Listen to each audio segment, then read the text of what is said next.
오늘부터 구약 역사서인 사사기와 같은 시대의 이야기인 룻기를 시작합니다. 사사시대는 여호수아가 가나안을 정복한 후 사사가 이스라엘을 통치하던 시대입니다.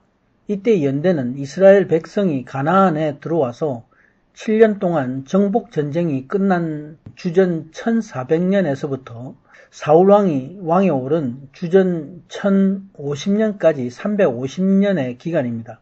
사사기 때 일어나는 패악한 일들과 룻과 보아스의 아름다운 사랑의 이야기가 아주 극적인 대조를 이루고 있습니다. 룻기는 사사기의 주제가 되는 사사기 21장 25절의 말씀이 그 배경이 되는 때입니다. 사사기 21장 25절에 말씀합니다. 그때 왕이 없으므로 사람이 각각 그 소견에 옳은 대로 행하였다 말씀합니다. 저들이 하나님의 말씀을 잃어버리고 가나안 족속들의 우상이 저들에게 들어와서 백성들이 극도로 패역한 그런 시대였습니다. 이 시대의 암울한 배경을 이해하기 위해서는 룻기의 4장의 내용과 또 사사기 17장에서 21장의 성경 통독 말씀을 추천합니다. 1.4회속 속도로 말씀과 함께 영상으로 편집했습니다. 통독과 함께 묵상을 하시면 좋겠습니다. 구독하시면 영상이 올라가는 대로 알림 통지가 갑니다. 룻이 살던 시대는 정치 경제적으로 또 종교적으로 극히 피폐하고 타락한 시대였습니다. 이때의 룻의 이야기는 한 현숙한 여인의 아름다운 복음의 이야기입니다. 모든 성경의 내용이 다 그러하지만 룻기는 4장의 내용으로 복음이 무엇인지 가장 잘 설명하고 있습니다. 성경에서 현숙한 여인은 하나님이 기뻐하시는 교회를 상징하고 있습니다. 어둡고 암울한 사사시대에 나타난 룻의 이야기는 하나님의 빛이 되는 교회가 해야 할 일을 잘 투영하고 있습니다. 한때 이스라엘에 한 흉년이 들었습니다. 유다 베들레헴에 살던 유다 지파의 한 가족이 이방 땅으로 이주하게 됩니다. 하나님의 땅 가나안을 떠나서 모압으로 갑니다. 모압 땅은 사해 동편에 있습니다. 에돔의 북쪽 경계선에서 사해로 흐르는 아르논 강이 남쪽 지역입니다. 이스라엘 백성은 하나님 나라의 백성입니다. 그리고 가나안 땅은 바로 하나님 나라의 땅입니다. 그래서 하나님 나라 백성은 어떤 어려움이나 고난이 있지만은 하나님의 주신 그 땅을 떠나서는 안 됩니다.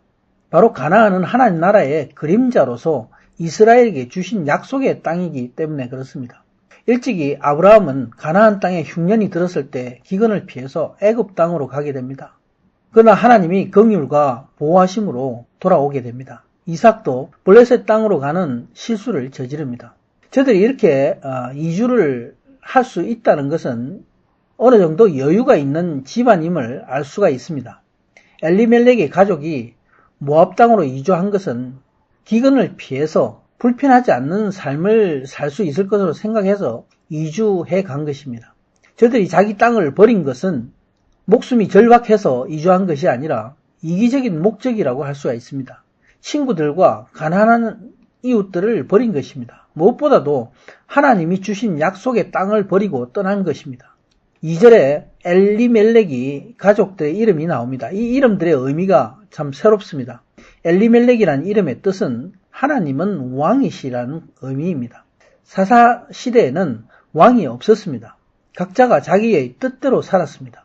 엘리멜렉이라는 이 놀라운 이름은 당시의 시대를 부정하는 놀라운 신앙의 고백입니다. 그리고 아내인 나오미의 이름은 우리의 즐거움이라는 뜻입니다. 이 부부 이름에서 사사기 시대에 암울한 나라에 빛을 던져야 하는 그런 믿음의 이름들인 것입니다. 그런데 두 아들의 이름은 이상하게 지어졌습니다. 말로는 병약하다는 뜻이고 기로는 낭비하다는 뜻입니다. 이 이상한 이름은 패역한 당시 시대의 비참하고 암울한 현실을 대변해 주고 있습니다. 엘리멜렉의 가족들은 고향을 등지고 도망친 거나 마찬가지입니다. 그리고 엘리멜렉은 이방 땅에서 죽게 됩니다. 그리고 두 아들이 모압 여자와 결혼하게 됩니다.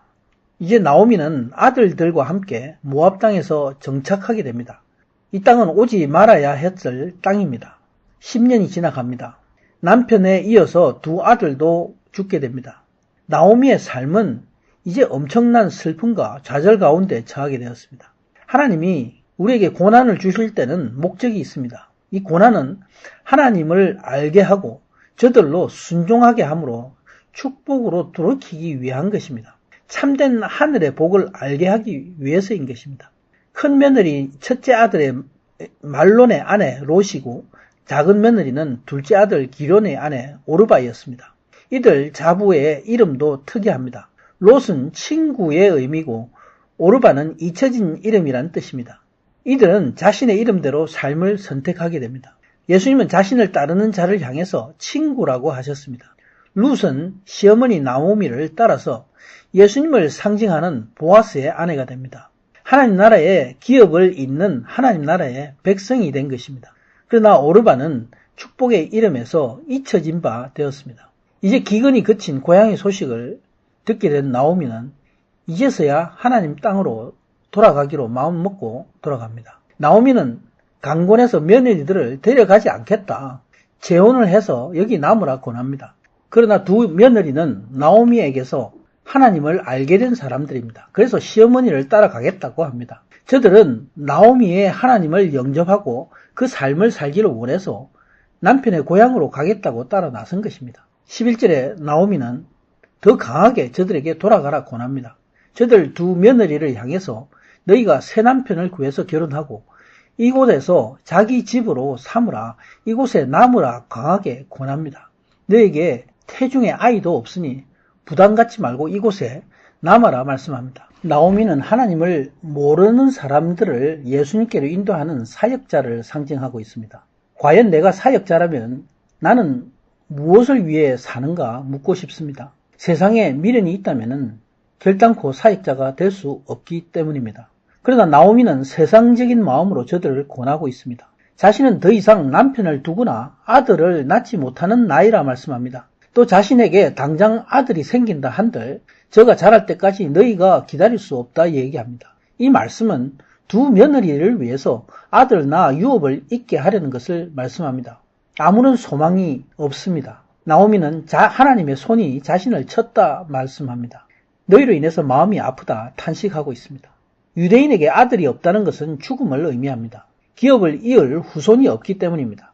아들을 잃어버리고 유업이 없는 나오미는 절망 중에 있습니다. 그런 나오미에게 룻은 한사코 어머니를 따라가겠다 붙잡고 있습니다. 룻의 마음에는 어머니를 통해서 알게 된 하나님이 있었습니다. 그곳에 남고 싶지 않았던 것입니다. 이것이 룻이 참된 기업의 계승자가 된 이유입니다. 성경은 도덕적인 선함을 가리키는 책이 아닙니다. 룻의 이야기는 예수 그리스도에 대한 거룩한 교회의 이야기입니다. 룻은 무엇을 위해 살 것인가 그것을 알았기 때문입니다. 아멘.